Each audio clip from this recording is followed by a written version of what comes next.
ready to go. On the Fan, New York Sports Radio. Mike's on, Mike's on. He'll get you the sports any way that he can.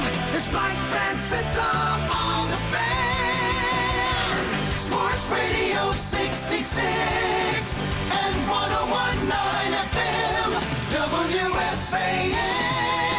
From the studios of WFAN, this is Mike's on, Francesa on the Fan on this Monday, the 5th day of the month of November, after another local Sunday that was better left unstarted.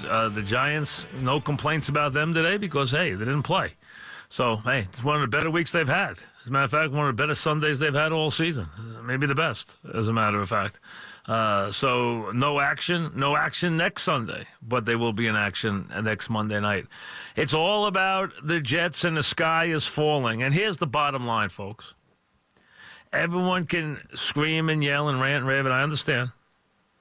When you coach a first-year quarterback who has been tagged by an organization as a franchise quarterback, and Sam Darnold has been established as such, and you are an unproven head coach, that player can either buy you time or he can cost you time.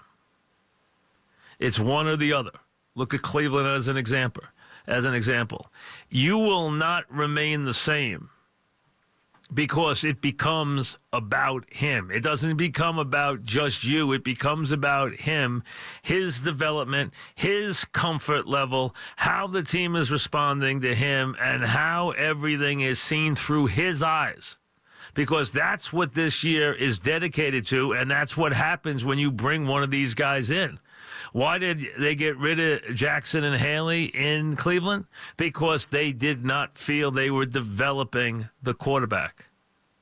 What is going to cost Todd Bowles' job? The feeling that he has not developed the quarterback. And yesterday, you saw an example. And you cannot, when you're an unproven head coach, and your job is very much on the line based on what is going on, you cannot allow stuff like we watched fester as it did yesterday. You cannot have a situation where you do nothing and you have announcers who are calling you out. See, when the announcers can see it, then heck, it's bar the door. Because it's no longer subtle. It's not longer anything anybody doesn't see. Everybody sees it. The owner sees it. The general manager sees it. The person up in the booth sees it. The usher sees it. The guy parking the cars sees it. And yesterday you had a day where they could not snap the kid the ball. You had to make an adjustment. Now, putting him behind center is not the adjustment. Putting him under center is not the adjustment because that changes his entire game. You don't want to put him under center. That's the easy answer, but that's not going to help him. That changes completely what he's doing back there. Instead, you got to get somebody in there who can snap him the ball so he's not worried about where the ball's going on every play. And you had a kid snapping him the ball yesterday who had completely lost confidence in his ability to snap him the ball. That cannot be his main concern. And Darnold, to his credit, did not say, hey, I had a lot to worry about back there. I had the ball coming in every different... No, he didn't say anything. He said, I got to play better. Because he's a kid who gets it. He understands he wants to be part of the team. He's not panicking about his situation because he knows he's here for the long run. And listen, in the development of a rookie quarterback who is going to be a good player, and make no mistakes, this is going to be a good player. There are going to be days in that first year, we've talked about this all season, where you basically have decided, forget it, I was wrong, he's no good. That had to come. And now it's there. Yesterday, is Sam the answer? Is this, maybe we were wrong. Maybe he's not the guy we thought. He's still that guy. He's that guy yesterday when he short arms a ball that gets picked off for a touchdown. He's that guy when he's more worried about where the snap's going and he forgets to do the things, the little things that he has to do to play the position right. Like make his pre-snap reads, make sure he, gets his footwork and his body the way he's supposed to get it. All the things that becomes rote when you're a quarterback and you get older.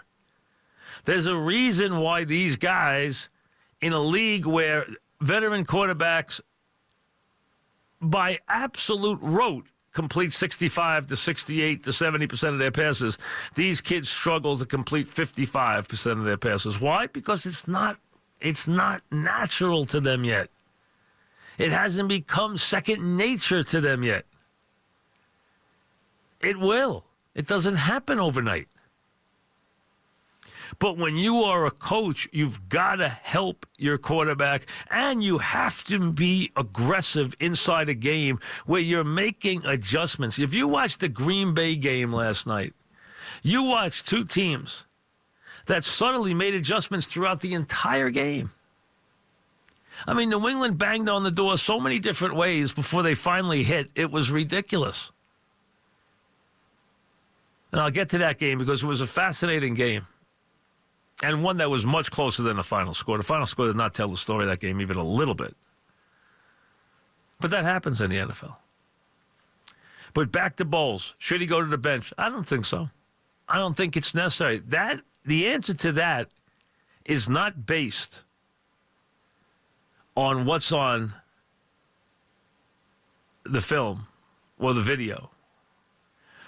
What it's based on is what is between the quarterback's ears and knowing what kind of kid he is. Is he beaten down? Is he having trouble sleeping? Is he a guy who's coming in and he's depressed? Or is he a guy that you can tell is fine with all this and understands that this is part of his development and gets it and is raring to go the next week? Hey, let me back there. Let me go.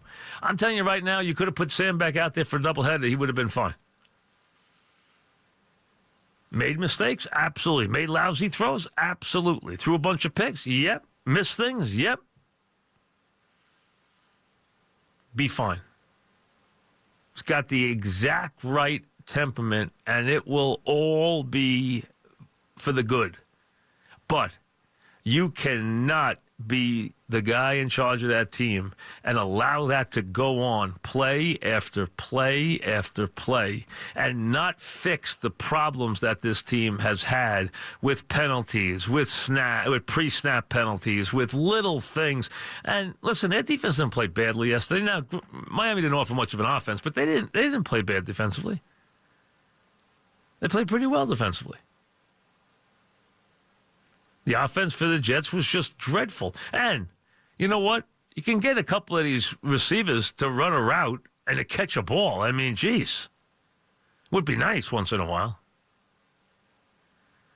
I'm not saying Sam didn't have a bad game. He had a lousy game. He had a terrible game. And you know what? He's going to have more. It's part of the deal. All but a few have gone through every bit of this. Troy Aikman had to get pulled in the one game that Dallas won in his rookie year. And Steve Walsh, who was as much a journeyman as any journeyman has ever been, won the one game that they won that year. Troy didn't win it. Troy was too busy setting up over a guard rather than you know where he is now? Canton. Okay? Actually lined up over the guard in the game. He laughs about it now. Well, you can laugh about it too once you win 3 Super Bowls. That's what happens when they're rookies. The best thing that happens to rookies is they become second-year players. But here's the bottom line. Bowles has completely run out of currency. Because you cannot put that kind of product on the field, cannot go in and give those kind of answers after the game, back them up with those kind of answers today, and look as completely lost as he does, because image is a big part of this. As a head coach, especially in this town, you have to present an image, especially when things aren't going well. When things are going well, hell, you don't even have to show up. You could say, I'll tell you what, I'm not talking this week. See you next week. Be at the game. You know what they'll say? Great. See you at the game. Winning solves everything. You know what you tell them when you're winning? I got it. You know what they say? You got it. Losing, we fix this. We want to know about this. We want to check this. We want to know how you're breathing. We want to check your breathing. We want to check your first step, your second step, your third step, your fourth. That's what happens when you're losing. Everyone wants to analyze everything. But you have got to, in that league, adjust. It's a league of adjustments. It always has been. Sports is about adjustments under severe and intense pressure. That's what it is. You watch the good teams adjust. You watched the Rams come out yesterday and scrap what they were doing and go to a different look and have the run they had in the second half of that game. What do you think? It was a surprise what they did in the second half?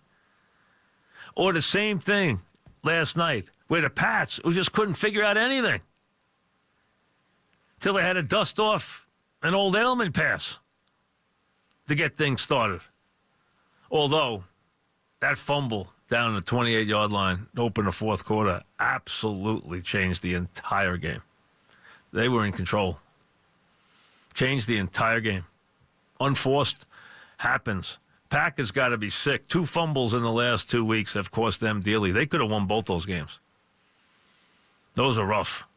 And some of the other stuff that went on last night, I'll get to that, though. That's a different story. Bottom line is, Bowles dug, you know what he did yesterday? He took the shovel and he dug himself about 4 feet deep. And 6 is game time. He dug himself about 4 feet deep yesterday. He's got a lot of digging out to do. And not a lot of time to do it. Back after this.